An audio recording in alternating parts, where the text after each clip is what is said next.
Welcome to the Movela channel. Here, we explore the world of myths, legends, and epic tales from various cultures. Are you ready to embark on a journey full of inspiration and wonder? In this episode, I will take you into the magical world of Japanese mythology. Together, we will delve into the fascinating story of creation involving the gods Izanagi and Izanami. They shaped this world from the depths of the ocean, filling life with astonishing creatures. Not only that, but I will also delve into the journey of sacrifice and love by Izanagi as he faces the realm of death to restore his purity. So, get ready to experience the enchantment of this extraordinary tale that has inspired Japanese culture for centuries. Don't forget to like, comment, and subscribe to continue exploring the world of amazing stories only on the Movela channel. At the beginning, before the sky and the earth were formed, there was only a vast ocean called Ukai no Mitama, or the true spirit of the roaring sea. Within this spirit, there were two divine entities that would later shape the world we know. A male deity named Izanagi, and a female deity named Izanami. One day, Izanagi and Izanami emerged from the spirit ocean and were given a task by higher divine beings. Their task was to create the world, make the land fertile, and fill the world with living creatures. With strong determination, they looked at each other with deep love and felt bound by destiny to carry out this task.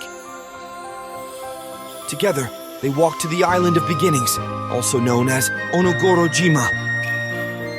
This island floated in the midst of a deep sea, and on this island, Izanagi and Izanami would begin their sacred task.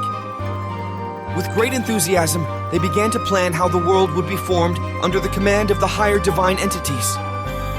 With complete devotion, Izanagi and Izanami plunged their spear and mirror into the deep waters. They began stirring the water with the spear, and the drops of seawater that fell back into the sea formed the first land, the island of Onogoro. Izanagi and Izanami looked at their work with pride as the first land had formed in the midst of the vast ocean. However, they realized that their new world was still empty and devoid of life. With love and passion, they married each other. Their wedding ceremony was a significant event in creation, as it marked the beginning of a new generation of gods and the first humans. They invited all the gods and spirits to celebrate, and through their union, the universe felt alive with happiness. Yet, this happiness was soon replaced by deep sorrow. When Izanami gave birth to Kagutsuchi, the god of fire, she was burned by the fierce and terrifying flames. Izanami died while giving birth to her first child.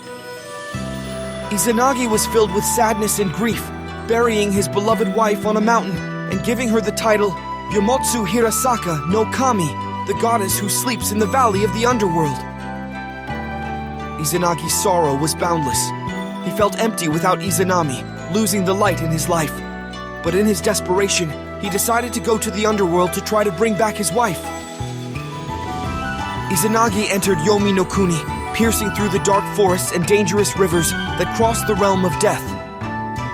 In Yomi no Kuni, he encountered Izanami, who had transformed into a terrifying and decaying entity.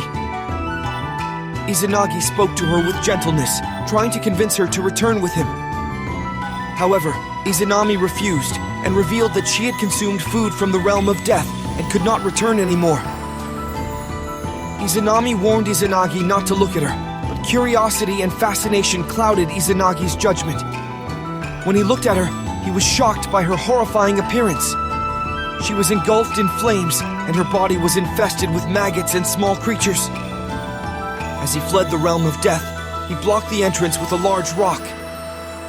After successfully escaping the realm of death and returning to the human world, Izanagi was shaken by the horrifying experience he had just endured in Yomi no Kuni. His beloved wife, Izanami, had transformed into a terrifying and decaying entity, revealing a dark and inevitable aspect of life. Izanagi felt that he had been tainted by the realm of death itself, by an experience in existence so contradictory to the world he knew. Upon returning to the human world, feelings of despair and loss overwhelmed him. The loss of Izanami, especially seeing her in such a horrifying state, tore at his heart. He felt as though a piece of him had been left in the realm of death, and that the traumatic experience brought something more than just memories back with him. Izanagi felt the need to cleanse himself of impurity that he might have brought back from Yomi no Kuni, so that he could return to his true self. With strong determination, Izanagi contemplated and ultimately decided to perform a very important purification ritual. He wanted to cleanse himself and release the traumatic experience he had endured, as well as escape from the lingering shadows of death. He went to a river known as Ame no Ukihashi, considered a sacred river filled with healing and purifying powers.